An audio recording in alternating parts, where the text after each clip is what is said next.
Ever since The Great Gatsby entered public domain in 2021, people have been doing a lot with this classic work of literature.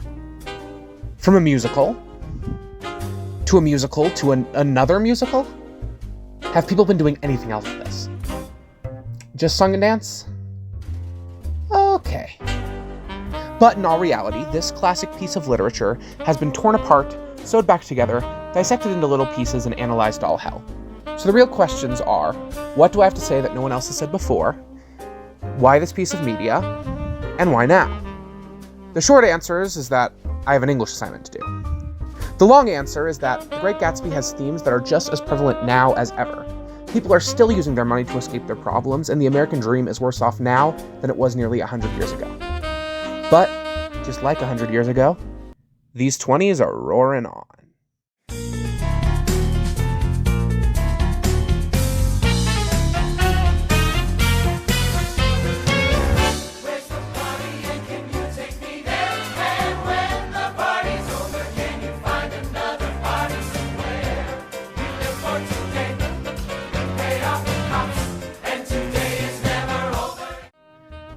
I want to begin this by laying down some ground rules. Although I will be using clips from the movie and songs from the stage show, this video essay is strictly about the novel, and that will come into play later when discussing events and themes. Oh, also, spoilers for The Great Gatsby ahead, obviously.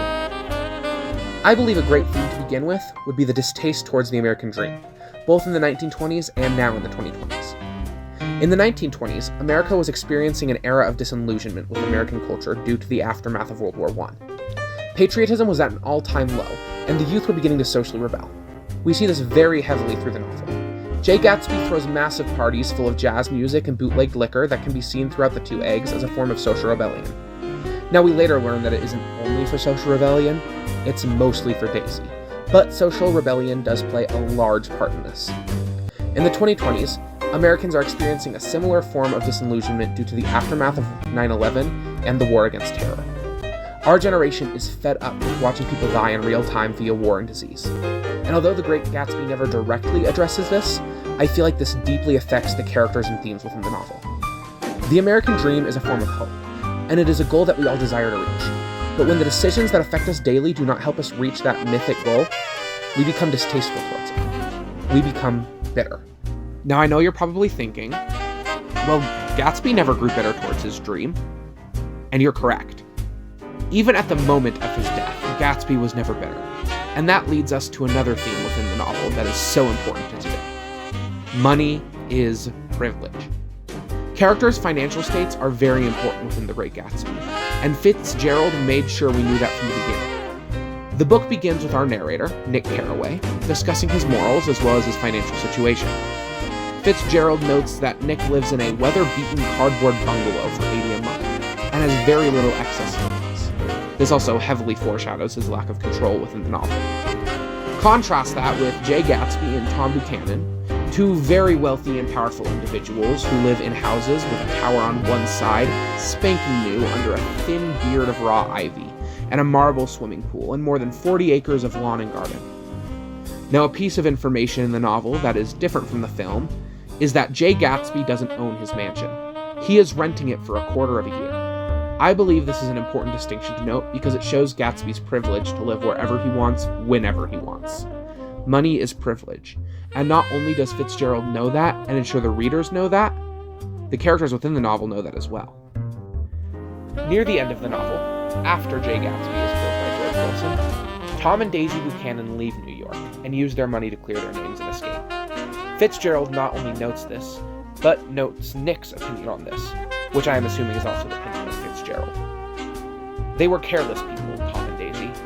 They smashed up things and creatures and then retreated back into their money or their vast carelessness, or whatever it was that kept them together and let other people clean up the mess they had made.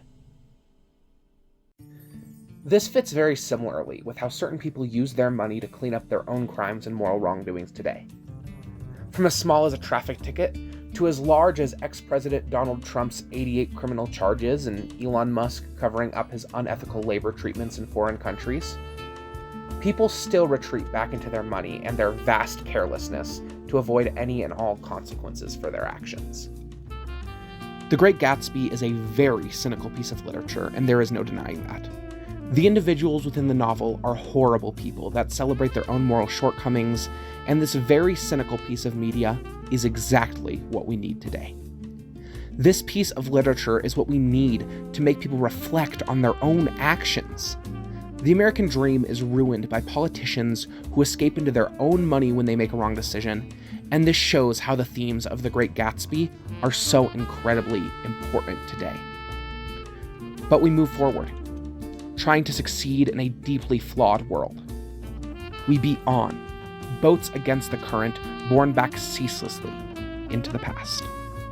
I've done it all for her, put up each wall for her. So, as my works cited is showing on screen, I just want to say thank you guys for watching my first video. I know the editing is probably a little wonky.